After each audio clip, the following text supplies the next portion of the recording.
안녕하세요, 뻘진영 소의 뻘짓입니다. 이번에는 얼마 전에 출시된 강력한 게이밍 CPU죠, i9 9900KS를 가져왔어요.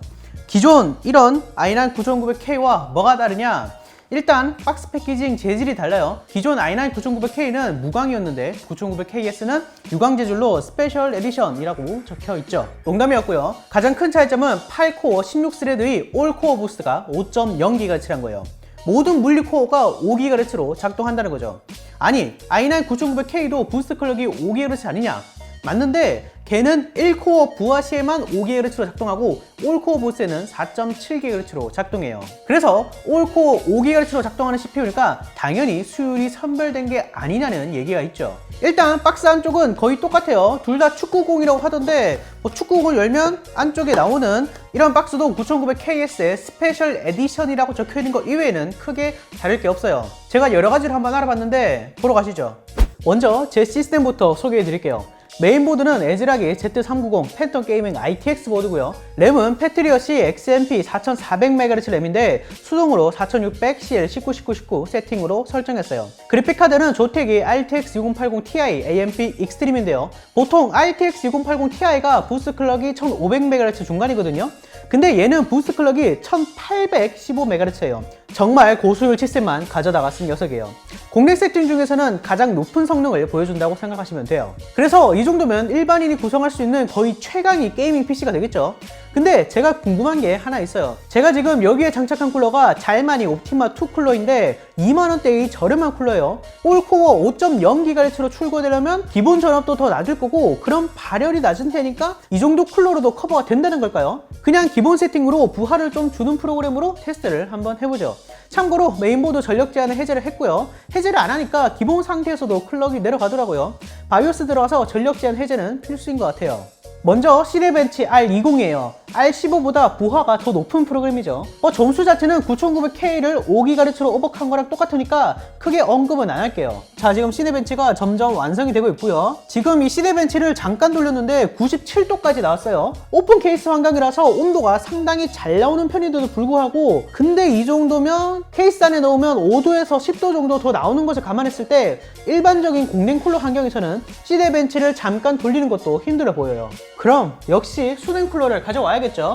출시된 지 얼마 안 된 기가바이트의 어로스 리퀴드 쿨러 360으로 테스트를 한번 해보겠습니다. 기가바이트의 첫 수냉 쿨러인데 조만간 리뷰 영상 올려보도록 하고요. 잠깐 써봤는데 3열이라서 온도도 잘 잡고 굉장히 예쁘더라고요. 여기 온도 나오는 부분이 LCD라서 원한다면 다른 이미지로 교체도 가능해요. 이런 식으로요. 이거 정말 활용이 무궁무진하겠죠. 아무튼 3열 수냉을 장착한 상태에서 시네벤치를 다시 한번 돌려보죠. 자, 지금 시네벤치를 계속 돌리고 있는데도 불구하고 온도가 80도 아래로 가장 높은 코어가 75도 정도로 지금 굉장히 낮은 온도를 보여주는 것을 알 수 있습니다. 점수는 클럭이 고정되어 있기 때문에 똑같네요. 다음은 링스 0.9.5로 바로 가볼까요? 자, 링스를 한번 돌려봅시다. 자, 지금 계속해서 링스를 돌리는데도 불구하고 온도가 90도에서 95도 정도로 굉장히 착한 것을 볼 수 있죠. 이 정도에서는 3열 수냉으로 충분히 방어가 가능해 보이네요. 일체형 수냉 2열 정도면 기본 상태로 충분히 커버 칠 수 있을 것 같아요. 개인적인 생각으로는 수율을 선별해서 좀 낮은 전압에서 올코어 5GHz가 들어가도록 했을 것 같은데 전압 지키는 걸 보면 그렇지는 않은 것 같아요. 그리고 사실 이런 프로그램은 ABX라는 명령어로 좀 과하게 부하를 주기 때문에 실제로 게임에서 CPU를 100% 활용한다 해도 이 정도로 부하가 걸리진 않아요. 그렇기 때문에 실제로 사용했을 때의 온도는 훨씬 더 낮을 거예요. 다음은 오버클럭을 한번 해보죠. 좀 살펴보니까 5.2GHz까지는 어찌어찌 들어간다고 하더라고요. 자, 그래서 한번 오버클럭도 들어가 봅시다. 일단 전압을 1.36 정도 줘서 53배수를 돌려볼게요. 자, 53 이렇게 해놓고 이렇게 다시 부팅을 하면 돼요. 자, 일단 부팅이 됐거든요. 자, 일단 부팅이 됐으면 지금 오버클럭 상태에서 오류가 없이 정상적으로 잘 작동이 되는지 안정화를 봐야 되는데 원래 오버클럭에 문제가 있는지 없는지 안정화는 사실 좀 길게 봐야 되는데 짧게 시네벤치로만 한번 확인을 해볼게요. 자, 시네벤치 돌려보겠습니다. 지금 올코어 5.3GHz가 찍히는 것을 볼 수 있고요. 자, 과연 온도 지금 전압은 안에 아이고 시네벤치를 지금 돌리자마자 멈췄죠. 그러면 오버클럭이 실패한 거예요. 그러면 이제 두 가지 방법이 있는데 첫 번째는 배수를 낮추던가, 두 번째로는 전압을 올리던가죠. 그럼 저는 전압을 한 번 더 올려볼게요. 한 1.4V까지 올려보도록 하겠습니다. 다시 들어가서 전압에서 1.41까지 한번 줘볼게요. 자, 정상적으로 일단 윈도우는 부트 접속이 됐고요. 자, 아까와 똑같이 시네벤치를 돌려보도록 하겠습니다. 지금 정상적으로 5.3GHz가 들어가 있고요. 자, 한번 돌려봅시다. 아까보다는 지금 훨씬 더 많이 돼요. 지금 아까는 돌리자마자 바로 뻗었잖아요. 근데 지금은 어느 정도 버텨주고 있네요. 자, 돌아갑니다. 지금 제발 돼야 될 텐데. CPU 온도는 지금 92도, 94도, 95도 정도고요. 그리고 지금 메인보드 온도도 한번 보려고 하는데, 지금 메인보드 온도는 굉장히 착해요. 지금 메인보드 온도가 한 38도, 40도도 안 되는 온도로 지금 메인보드는 굉장히 착한 모습을 보여주고 있네요. 자, 지금 계속해서 시네벤치를 돌리고 있는데 전압 강화도 지금 뭐 1.4 지금 전압 강화 없이 지금 시네벤치가 거의 다 돌아갔는데 꺼졌네요. 1.41V에서도 5.3GHz가 안 돌아갑니다. 근데 전압을 조금 더 줘서라도 53배수까지 한번 올려보도록 할게요. 이번에는 그러면 전압을 1.45V까지 한번 주겠습니다. 자, 마찬가지로 정상적으로 부팅이 됐고요. 이번에는 될 것 같다는 느낌적인 느낌이 듭니다. 자, 지금 온도가 조금 높게 나오긴 하네요, 확실히. 아까 1.41V를 줬을 때보다 온도가 한 5도 정도 지금 높게 나오고 있는 것을 볼 수 있어요. 아까는 뭐 100도가 넘는 게 없었는데 지금은 코어가 100도가 넘죠. 자, 아쉽게도 여기서 멈췄네요. 사실 지금 이 상태에서 전압을 더 많이 주면 CPU 온도가 더 올라가기 때문에, 그러면 CPU 온도로 인해서 셧다운이 발생하게 되거든요. 그렇기 때문에 전압을 더 주는 건 불가능한 상태고, 그러면 어쩔 수 없이 52배수로 돌려보도록 하겠습니다. 53배수까지 될 줄 알았는데 53배수가 안 되네요. 자, 그러면 1.34V에 52배수로 아마 요 정도는 뭐 문제없이 잘 돌아갈 것 같아요. 온도도 확실히 좀 더 낮게 나오고요. 아마 요거는 문제없이 될 것 같아요. 자, 지금 1.34V가 들어가고 있고요. 지금 CPU 온도는 80도대로 굉장히 낮죠. 지금 52배수가 들어가고 있는데 온도가 80도밖에 안 나와요. 일체형 3열 순행의 힘이죠. 자, 지금 뭐 무난하게 완주할 것 같습니다. 뭐 사실 CPU 온도가 85도 미치면 전혀 문제 없다고 보시면 돼요. 뭐 CPU뿐만 아니라 그래픽카드도 그렇고 온도가 85도 정도면 아주 무난한 수준이라고 보시면 되겠습니다.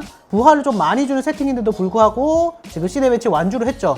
이 정도면 뭐 충분히 실사용이 가능한 수준이에요. 1.34V에 뭐 52배수, 뭐 전압을 조금 더 다이어트하면 더 적게 들어갈 수 있긴 하겠지만 일단 52배수로 간단하게 문제가 없는 세팅인 것 같고요. 이제 본격적으로 이 세팅으로 게임 프레임이 얼마나 나오냐, 이거를 한번 해보려고 해요. 말씀드렸다시피 이 정도면 싱글 PC 기준으로는 거의 최강 사양이거든요. 물론 인텔에도 뭐 하이엔드 10코어, 20코어짜리 라인업이 있긴 하지만 걔네들은 아키텍처가 게이밍에 적합하지 않아서 프레임이 얘보다 더 안 나와요. 뭐 요거는 예전에 이 영상 참고해 주시고요. 자, 지금 비행기를 타고 있는데 지금 비행기를 탄 상태에서 지금 그래픽카드 로드율이 50%밖에 안 나와요. 지금 그런데 230, 240프레임을 보여주고 있습니다. 배그가 지금 300프레임 나와요. 300프레임이 지금. 와, 이것 보세요. 지금 배그가 프레임이 270, 와, 280 어마어마합니다. 240프레임 넘게 보여주고 있어요. 와, 정말 이 정도 하향쯤 되면 배그를 300프레임을 할 수 있네요. 자, 그러면 제가 궁금했던 거는 4K에서 과연 프레임을 얼마나 보여줄지거든요. 자, 한번 4K로 인위적으로 세팅을 해서 과연 프레임을 얼마 정도 보여주는지 확인해 볼게요. 자, 지금 4K로 세팅했고요.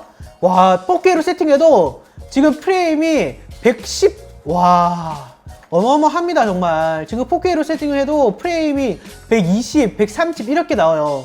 이 정도 사양을 구성하면 지금 배그를 4K 120프레임을 즐길 수 있습니다, 여러분. 배그를 지금 4K에서 120프레임 본다는 거는 정말 대단하네요.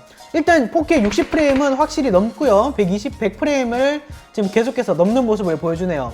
그러면 오버워치도 한번 보죠. 오버워치는 FHD에서 최상 옵션 2070 정도로 300프레임이 나오는데 얘는 4K에서 한번 확인해 보도록 할게요. 자, 지금 4K 환경이고요. 지금 4K에서 지금 프레임이 150, 160 정도 나오고 있네요. 지금 훈련장에서 여기로 나오니까 프레임 좀 떨어지거든요. 지금 프레임이 150, 140 정도 나오고 있습니다. 뭐 한타 때는 훨씬 더 떨어지겠죠. 와, 지금 그런데도 불구하고 지금 훈련장에서 4K가 140이 나온다는 거는 좀 엄청난 거예요. 정말 이 정도면 웬만한 4K 환경에서 게임하기도 너무 좋아요. 와, 정말 대단하네요. 어쌔신 크리드 오디세이도 한번 돌려볼 건데 얘는 FHD 환경에서 벤치마크를 한번 돌려볼게요. 3500X와 2080 조합에서 한 60프레임 정도 나오거든요. 어쌔신 크리드 시리즈가 최적화가 좀 좋아요. 그래서 CPU 코어도 굉장히 활용을 잘해요. 와, 지금 뭐 벤치마크 프레임이 뭐 100까지도 갔다가 아주 장난 아니네요. 지금 확실히 어마어마한 CPU인 것 같아요. 와, 일단 배그 프레임이 너무 잘 나오네요. 자, 지금까지 이 인텔이 새로운 스페셜 에디션 i9 9900KS를 살짝 맛봤어요. 전체적으로 i9 9900K를 기본 5GHz로 오버클럭한 녀석인데 수율 선별에 대해서는 말이 좀 있긴 하지만 아무래도 수율 선별이 되지 않았을까 싶어요. 기존의 전압 세팅을 그대로 가져가면서 5GHz를 달성해야 되는 거라서 아무 R0 스태핑으로는 힘들 것 같아요. 물론 제 추측입니다. 가격에 대해서도 말씀드려야 되는데 인텔 공식 가격은 상당히 착해요. 일반 9900K가 484.99달러, 9900KS는 513달러로 한국 돈으로 3만원 정도밖에 차이가 안 나요. 그래서 이 9900KS는 누가 사야 되냐? 저는 솔직히 한국 출시가가 9900K와 3만원 정도 차이 난다면 메리트가 있다고 봐요. 일단 고수율 제품만 고집하는 매니아분들, 이분들은 9900K에서 저전압으로 50배수 들어가는 걸 사기 위해서 두세 개씩 사시는 분들이에요. 이미 9900K 좋은 수율 제품을 웃돈 주고 구매하셨다면 굳이 살 필요는 없지만 얘를 사면 적어도 50배수는 확정적으로 들어가는 거죠. 제품마다 수율 차이가 있긴 하지만 평균적으로 얘가 오버클럭 헤드룸이 더 넓을 거고요. 그리고 조금 라이트하게 사용하시는 일반적인 오버클럭 유저들, 9900K 50배수 돌리시는 분들이 있긴 하지만 수율 때문에 못 돌리시는 분들도 있어요. 그런 분들에게서 굳이 머리 아프게 오버클럭 안 해도 메인보드 전력 제한만 풀면 기본 50배수로 보장하는 CPU, 상당히 매력적이죠. 수율 따질 것 없이 그냥 사서 꽂으면 무조건 올코어 5GHz니까요. 애초에 9900K 정도 사실 분들은 국내 끝판왕이나 일체형 수냉 쿨러는 기본적으로 들어가니까 온도 부분에 있어서도 크게 문제될 건 없죠. 근데 9900KS의 단점이 또 있긴 있어요. 무상 보존, 그러니까 AS 기간이 1년이에요. 다른 인텔 CPU들은 3년인데 얘만 1년이더라고요. 근데 CPU가 초기 불량만 아니면 쓰다가 고장나는 경우는 거의 없긴 해요. 지금도 중고날에 캔치 할배 이런 거 올라오는 마당이니까요. 사실 가장 중요한 건 국내가가 얼마나 형성이 되는 건데 9900K와 5만원 안쪽의 차이면 저는 충분히 선택할 만하다고 생각해요. 어쨌든 현존하는 가장 강력한 게이밍 CPU니까요. 자, 영상 봐주셔서 감사하고요. 여러분의 생각을 댓글에 남겨주세요. 좋아요와 구독도 잊지 마시고요. 어때 하셔봅시다.